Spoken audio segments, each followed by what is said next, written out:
Iglesia de Dios Unida, una asociación internacional, presenta estudios bíblicos de miércoles por la noche.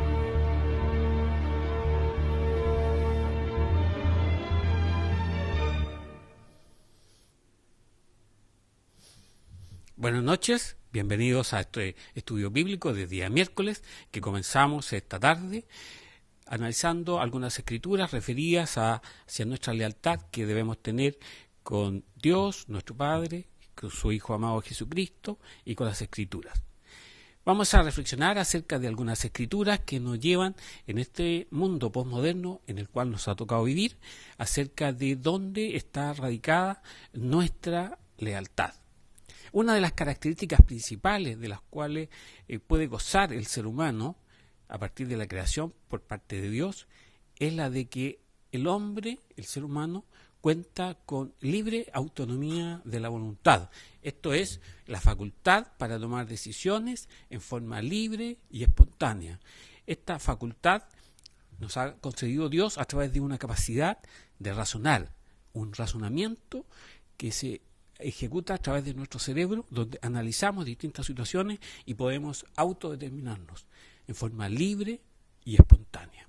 Sin embargo, el hombre ha usado esta libertad, esta libre capacidad para autodeterminarse, este libre albedrío, para adoptar decisiones que en definitiva lo han llevado a apartarse de Dios, incluso respecto de las partes de aquellos que han formado parte del pueblo de Dios, como el pueblo de Israel y posteriormente en el cuerpo de Cristo, como vamos a ver en algunas escrituras que están en el Nuevo Testamento. Dios trabaja con nosotros para enseñarnos, para guiarnos en nuestro camino. Y lo hace en algunas ocasiones en las escrituras a través de algunas paradojas.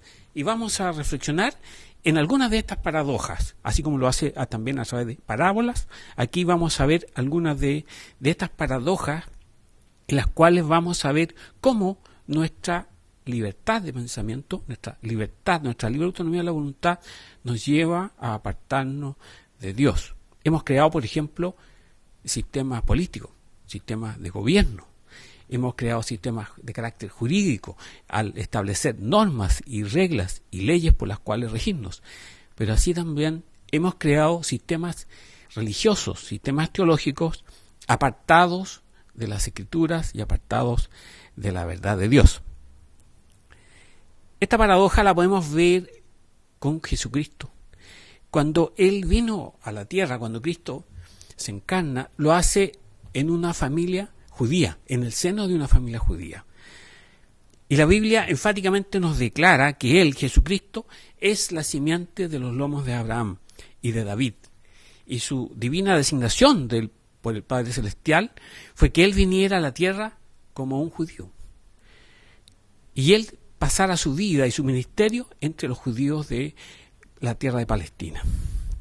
En raras ocasiones vemos en las escrituras, en el Nuevo Testamento, de que Jesucristo haya compartido con algunos gentiles y con los cuales Él se haya relacionado brevemente. Por ejemplo, podemos considerar algunos casos excepcionales, como la mujer sirofenicia, como también la mujer samaritana, como los griegos que en algún minuto fueron a conversar con Él y a verlo, así también como el centurión romano. Veamos una escritura, veamos en Juan, en el capítulo 10, en el verso 16, donde Cristo le dice a los líderes de su época: también tengo otras ovejas que no son de este redil, aquellas también debo traer y oirán mi voz, y habrá un rebaño y un pastor.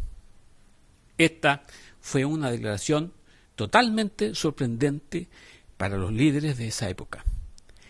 Tengo otras ovejas, lo dijo Jesucristo en tiempo presente, aunque ellos no la hayan conocido todavía.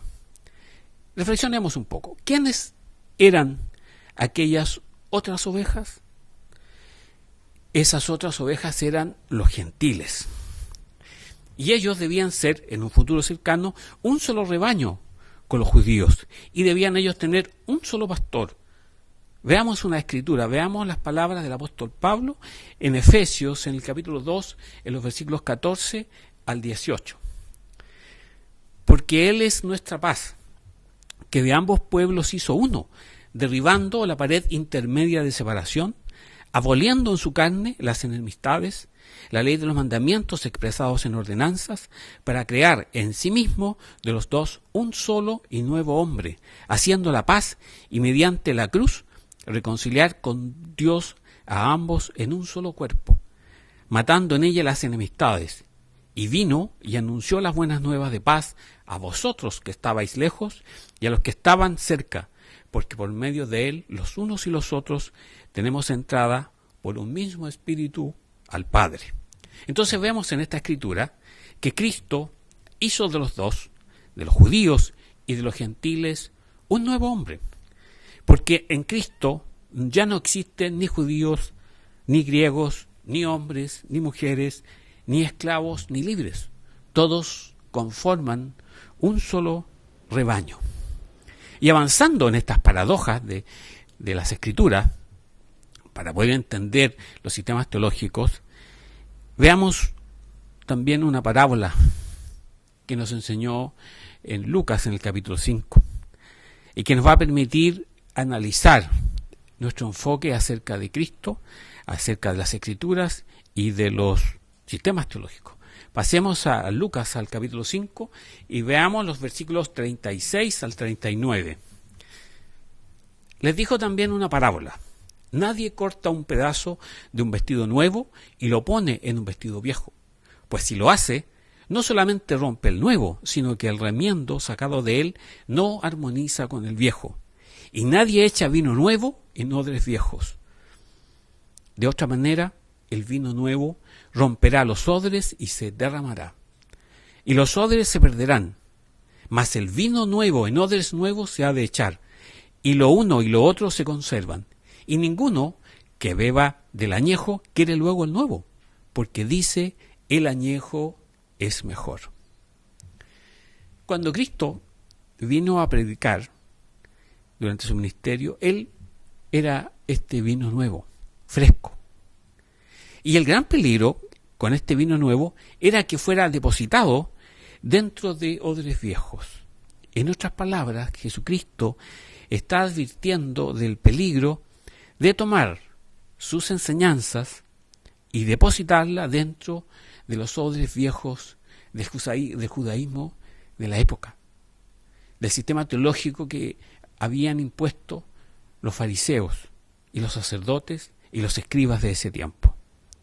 Es importante que podamos entender que el cristianismo no era una renovación del judaísmo. Y nunca debía formar parte de ese judaísmo tradicional. El judaísmo era un sistema religioso que podríamos decir que estaba en decadencia.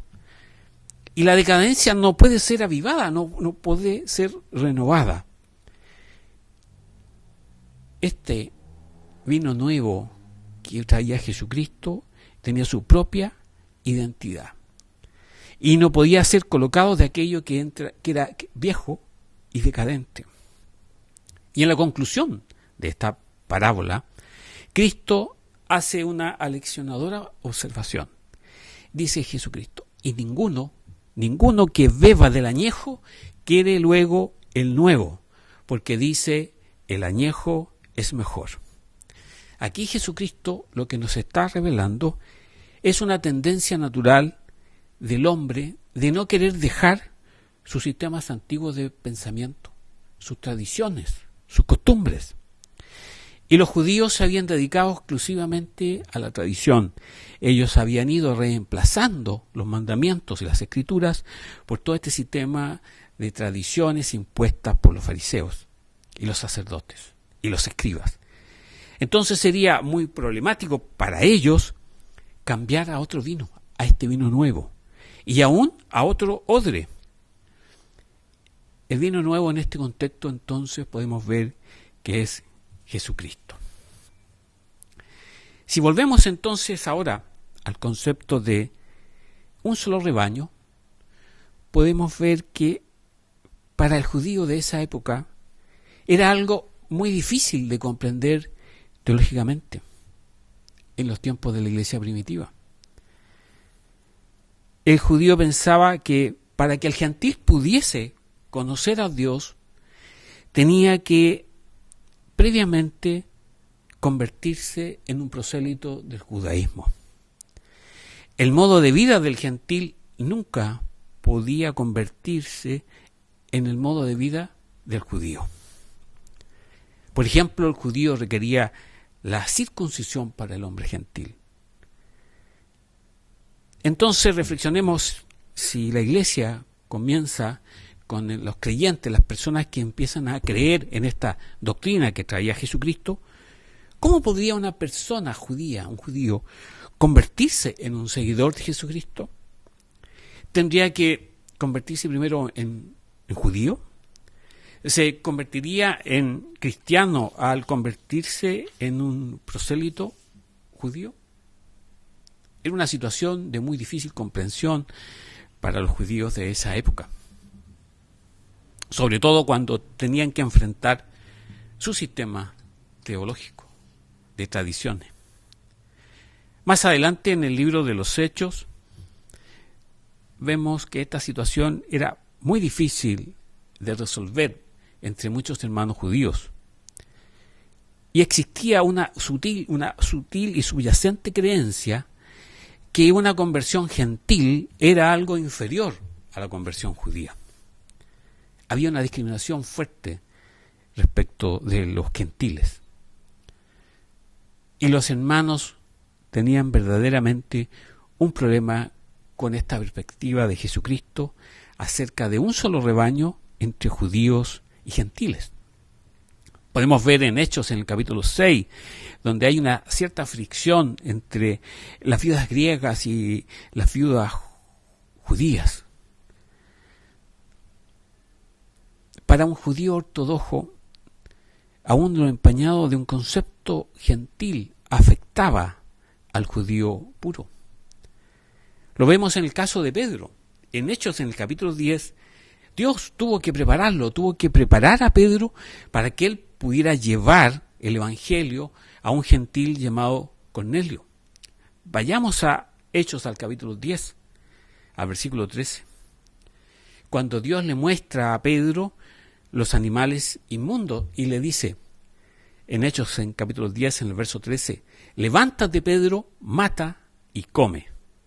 Su respuesta obvia fue, en el verso 14, Señor, no, porque ninguna cosa común e inmunda he comido jamás. Y Dios le responde en el verso 15, lo que Dios limpió, no lo llames tú común. Claramente, Pedro tenía un problema con el asunto de los gentiles. Más tarde, en el capítulo 11 de Hechos, cuando Pedro regresa de Jerusalén para dar un reporte acerca de ir a los gentiles, de llevar el ministerio, de llevar el evangelio hacia los gentiles, en Hechos, en el capítulo 11, en los versículos 2 y 3, vemos que disputaban con él, disputaban con Pedro, los que eran de la circuncisión, diciendo, ¿por qué has entrado en casa de hombres incircuncisos y has comido con ellos? Vemos claramente en estas escrituras que hemos revisado este naciente sistema teológico de la circuncisión judía. Y aparece de nuevo en Hechos, en el capítulo 15, dentro de la iglesia. Y vemos en el versículo 1, en Hechos capítulo 15, en el versículo 1, si no os circuncidáis conforme al rito de Moisés, no podéis ser salvos. Nace entonces un grupo dentro de el cuerpo de Cristo, dentro de la iglesia, los judaizantes y aquellos que expandieron este nuevo sistema en la historia de la iglesia. Y estos mezclaron el pensamiento humano judío con la revelación de las Escrituras.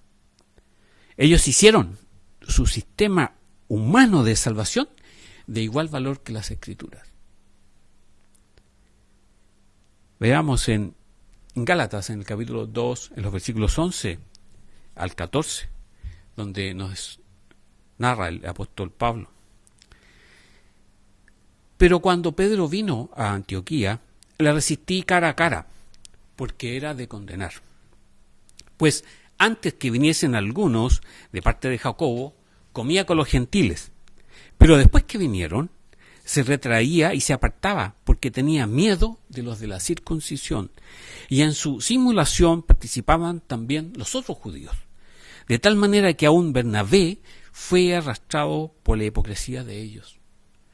Pero cuando vi que no andaban rectamente conforme a la verdad del Evangelio, dije a Pedro delante de todos: si tú, siendo judío, vives como los gentiles y no como judío, ¿por qué obligas a los gentiles a judaizar? La simulación, la disimulación que generó este sistema teológico afectó aún a algunos de los mejores apóstoles, a los mejores hombres, como Pedro, como Bernabé, que vimos en las escrituras que acabamos de leer. Más tarde, en Hechos, en el capítulo 21, Pablo se vio enfrentado también a una situación muy compleja con los otros apóstoles. Él era el único que en realidad había sido completamente libertado de este sistema teológico del judaísmo que existía muy fuertemente en esa época. Él vino a Jerusalén después de su tercer viaje misionero. Y él se confronta con este sistema teológico. Veamos en Hechos capítulo 21, en los versículos 17 al 20. En el versículo 17, partamos. Cuando llegamos a Jerusalén, los hermanos nos recibieron con gozo. Y al día siguiente, Pablo entró con nosotros a ver a Jacobo y se hallaban reunidos todos los ancianos, a los cuales después de haberles saludado, les contó una por una las cosas que Dios había hecho entre los gentiles por su ministerio. Cuando ellos lo oyeron, glorificaron a Dios y le dijeron: ya ves, hermano, cuántos millares de judíos hay que han creído, y todos son celosos por la ley. Aquí Jacobo es el que está hablando, el medio hermano del Señor, también estaba atrapado en estos sistemas teológicos, en estos viejos odres, esforzándose por colocar este vino nuevo dentro de este odre viejo. Él proclamaba que aunque Pablo había entregado el Evangelio a los gentiles que habían creído, los judíos que se convirtieron a Cristo eran, entre comillas, celosos por la ley, con este antiguo concepto judío, implicando con ello que ellos eran cristianos más dedicados, de una mejor categoría que los otros. Entonces vemos que algunos hombres nunca fueron totalmente libertados de su sistema teológico, que fue inventado por nuestra facultad humana de decidir, de tomar decisiones, aun cuando se hacía en la creencia de una entrega total, de lealtad a Jesucristo y al verdadero Evangelio. En Juan, en el capítulo 17, Cristo quiso que todos sus discípulos fuesen uno. Cristo deseó esto no solo para tales hombres que en aquellos tiempos trabajaron en el ministerio con Jesucristo, sino también para todos aquellos que iban a creer en el futuro, o sea, nosotros. Y así es como la historia del cristianismo comienza a desarrollarse. Y de la misma forma como empieza a desarrollarse esta historia de la Iglesia, también comienzan a surgir estos sistemas teológicos heréticos, con herejías entre medio, y que ordenaban a los hombres a separarse, a discriminar. Y primero existieron, como vimos, como acabamos de estudiar, primero existieron los judaizantes. Veamos Gálatas capítulo 2, versículo 14. Pero cuando vi que no andaban rectamente conforme a la verdad del Evangelio, dije a Pedro delante de todos: si tú, siendo judío, vives como los gentiles y no como judío, ¿por qué obligas a los gentiles a judaizar? En segundo lugar, también tenemos a otra clase de hermanos que existían en esa época, los hermanos desordenados. Veamos en 2 de Tesalonicenses, en el capítulo 3, en el verso 6. Pero os ordenamos, hermanos, en el nombre de nuestro Señor Jesucristo, que os apartéis de todo hermano que ande desordenadamente y no según la enseñanza que recibisteis de nosotros. Aquí vemos otra categoría de personas que también, haciendo uso de esta facultad de libre autonomía de la voluntad, ellos se fueron al otro extremo, de vivir en una libertad absoluta y desordenadamente. Más adelante, avanzando en la historia de la Iglesia, nos vamos encontrando con posiciones teológicas más firmes de parte de los hombres. Poco después que se muere el último de los apóstoles, surgen otras personas que van distorsionando el Evangelio. Y vemos la herejía del arrianismo, que surge en el IV siglo, que negaba la deidad de Cristo. Atanasio fue el hombre que defendió su lealtad a las Escrituras y a Jesucristo, y él presionó para que Arrio, el autor de esta herejía del arrianismo, fuese denunciado y fuese exiliado. Como consecuencia, posteriormente del concilio de Nicea en el año 325 después de Cristo, comenzaron a surgir otros grupos disidentes. Algunos del verdadero remanente de la Iglesia, del pueblo de Dios, y otros de grupos ya derechamente heréticos, herejes.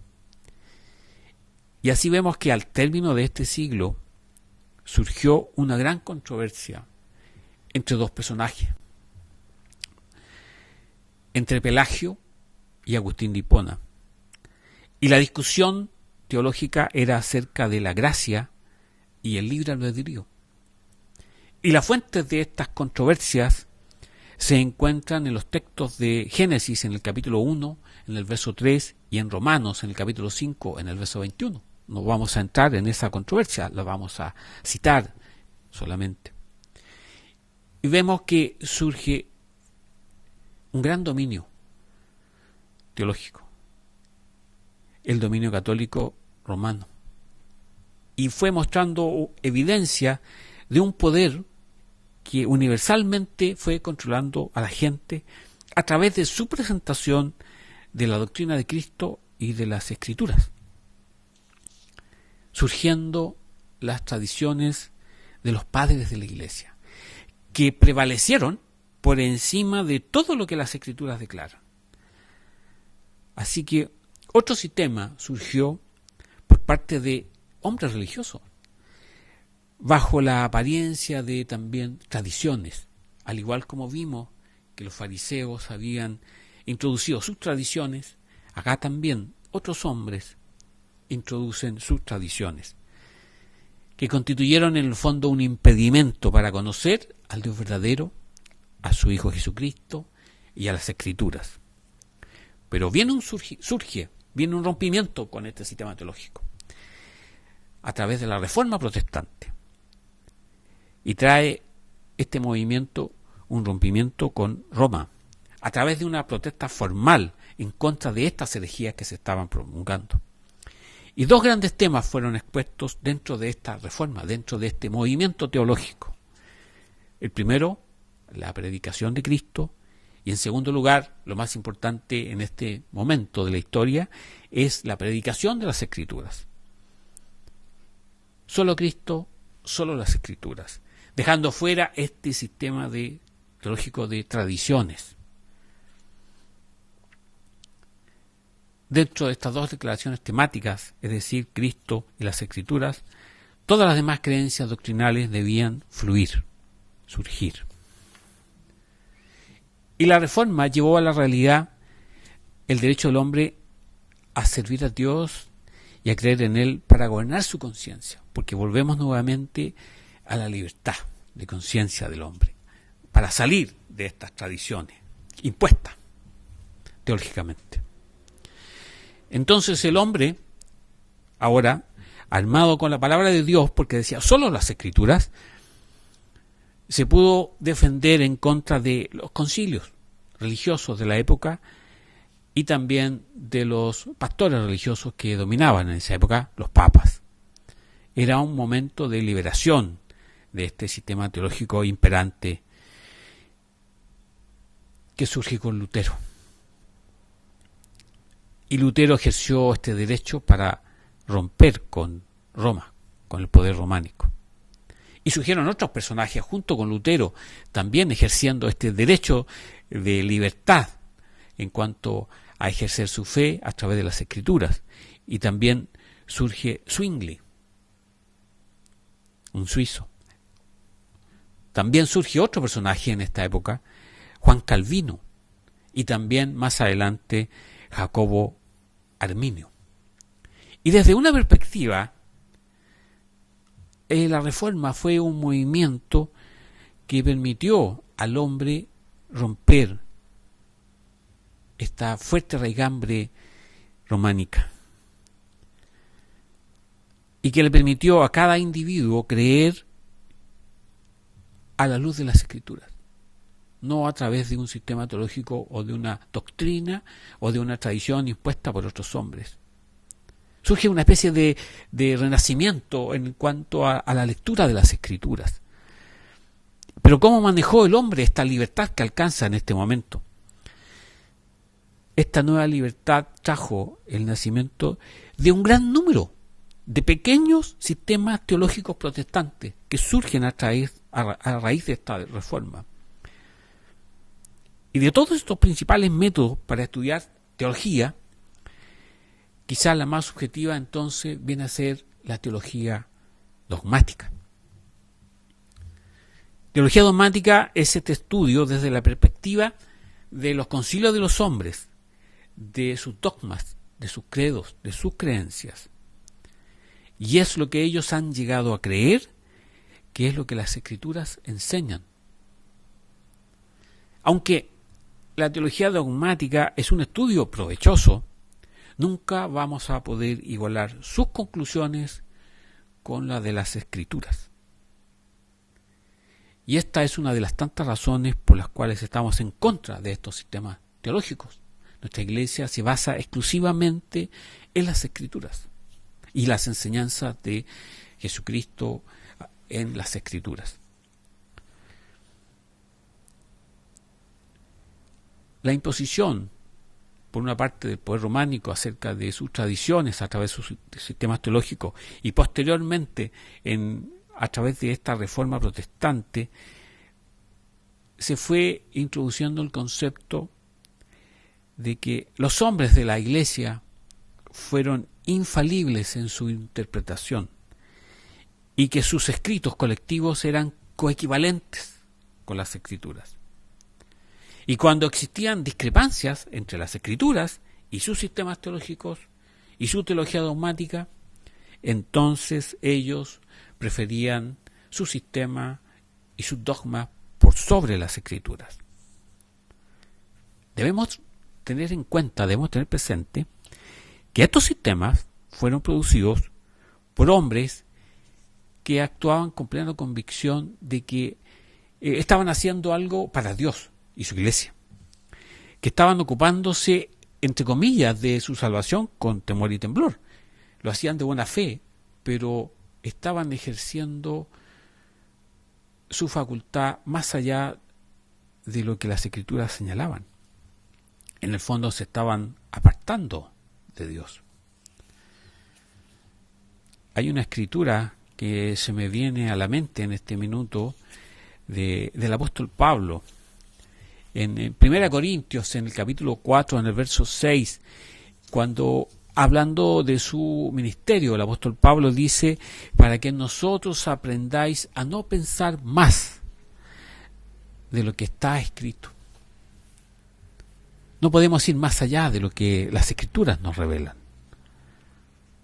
para no caer en estos sistemas teológicos dogmáticos, para no hacer infalible cualquier sistema humano de pensamiento que se derive de esta libertad que nos dio Dios para apartarse finalmente de Dios. Y uno de los grandes déficits que estos sistemas teológicos han traído es la división que han ido creando dentro del cuerpo de Cristo. Veamos en 1 Corintios capítulo 1, versículos 12 al 17. Al inicio de esta carta a los Corintios que escribió el apóstol Pablo. Capítulo 1, versículos 12 al 17.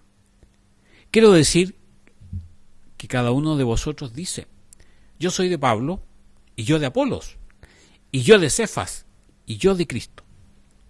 ¿Acaso está dividido Cristo? ¿Fue crucificado Pablo por vosotros, o fuisteis bautizados en el nombre de Pablo? Doy gracias a Dios de que a ninguno de vosotros he bautizado, sino a Crispo y a Gayo, para que ninguno diga que fuisteis bautizados en mi nombre. También bauticé a la familia de Estéfanas. De los demás no sé si he bautizado a algún otro.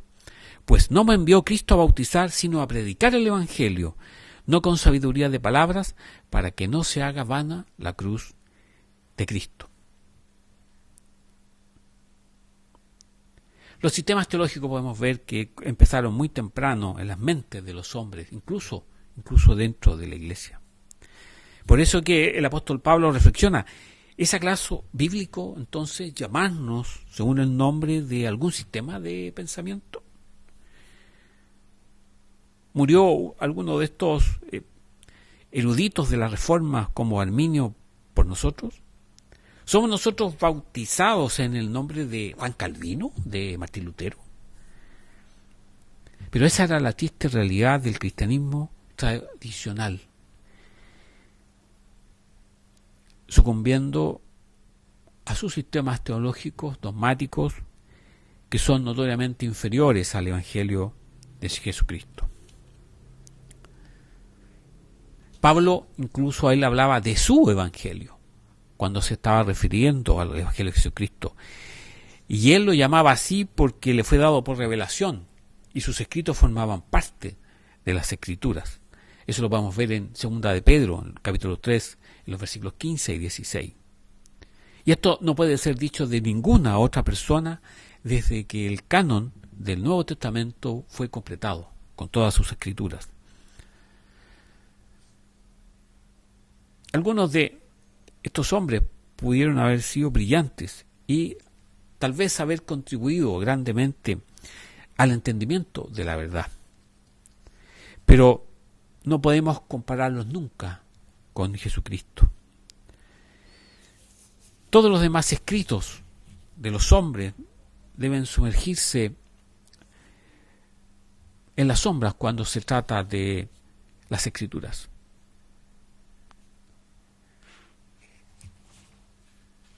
Puesto que los hombres hemos ido forcejeando las Escrituras para interpretarlas, para acomodarlas hacia nuestros propios pensamientos. Y podemos ver, por ejemplo, que dos principios que en las Escrituras aparecen equilibrados, moldeados dentro de un concepto para llevar al equilibrio a ambas verdades que aparecen dentro de las Escrituras. Por ejemplo, Lutero habla acerca de la justificación por la fe, y lo hace en el entendido que la sangre del Cordero debe ser aplicada. Y hay otra convicción diferente, en contrario, desde la perspectiva de Juan Calvino.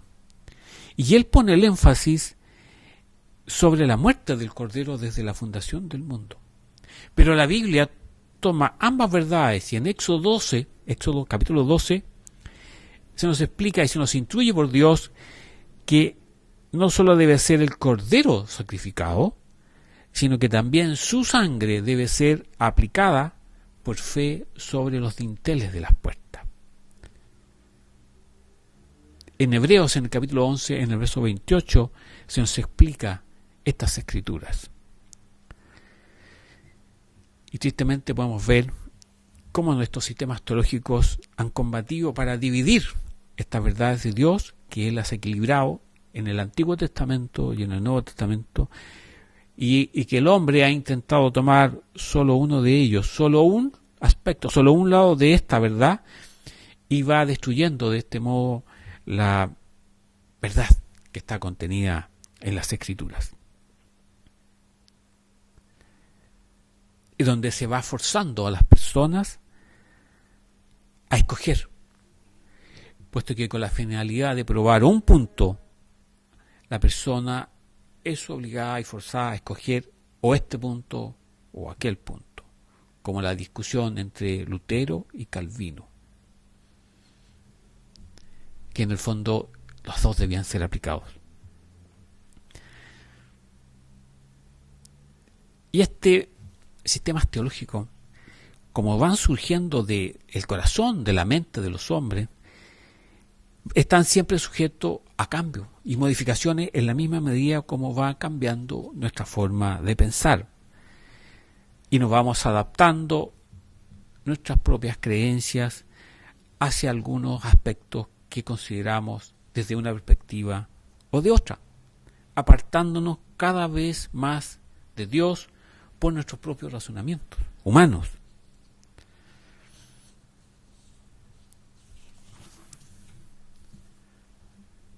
Pero nosotros debemos reflexionar en esta noche. ¿Son las escrituras más grandes que los sistemas teológicos? ¿Que los sistemas religiosos que haya podido inventar el hombre? ¿Van a ser estos sistemas teológicos los que van a estructurar nuestra fe? ¿O serán las escrituras los que estructuran nuestra fe? Y reflexionemos. ¿En qué reside mi máxima lealtad hacia Dios? ¿En su verdad, en sus escrituras o en nuestros propios pensamientos o razonamientos humanos? ¿Acaso el cuerpo de Cristo, su iglesia, va a estar dentro de las limitantes de algún sistema teológico?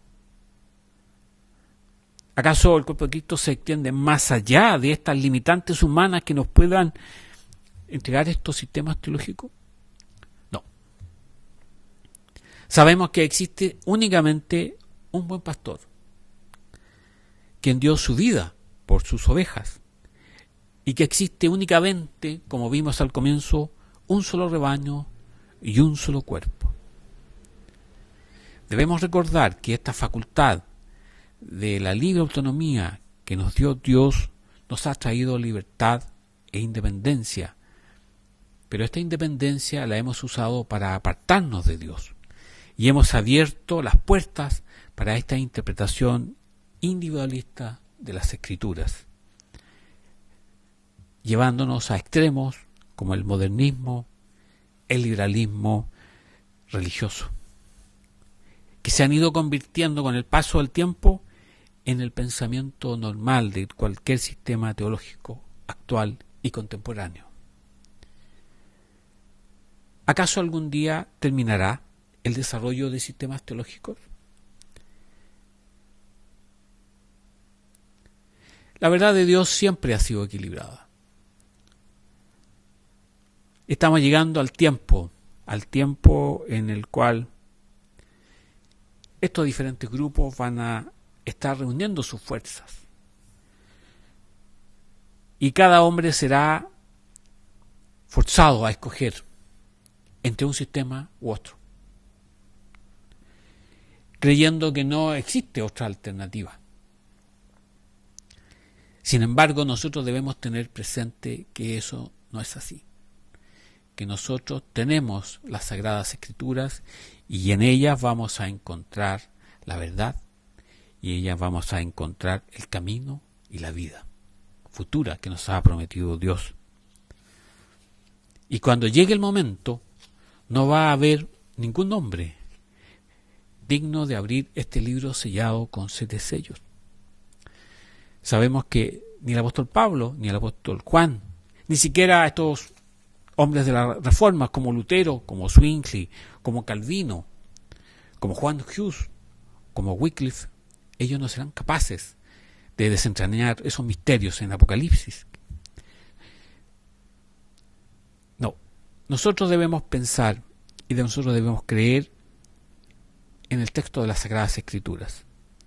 Y nuestra lealtad debe ser hacia aquel que murió por nosotros, es decir, Jesucristo, quien nos redimió, en cuyo nombre nosotros fuimos bautizados, y aquel por quien nosotros vivimos para darle gloria por siempre durante nuestras vidas. No hay ningún poder en ningún sistema teológico, porque todos ellos han sido formados por seres humanos. Pero gracias a Dios, nosotros encontramos poder en Jesucristo y en las Escrituras. Que ellas no son un sistema, sino que son la completa declaración de la verdad dada por Dios mismo. Y es ahí donde nuestra lealtad debe permanecer. Por eso, en esta noche les invitamos a solicitar nuestra literatura, donde ustedes podrán encontrar todos los temas contemporáneos que son de su interés. No se olvide de llamarnos a los teléfonos que van a aparecer en pantalla, como también para escribirnos a nuestro correo electrónico y a nuestra casilla de correo. Les esperamos entonces en un nuevo estudio bíblico donde iremos avanzando en este estudio de la verdad que está contenida en las Sagradas Escrituras. Buenas noches, nos veremos en un próximo estudio bíblico de día miércoles.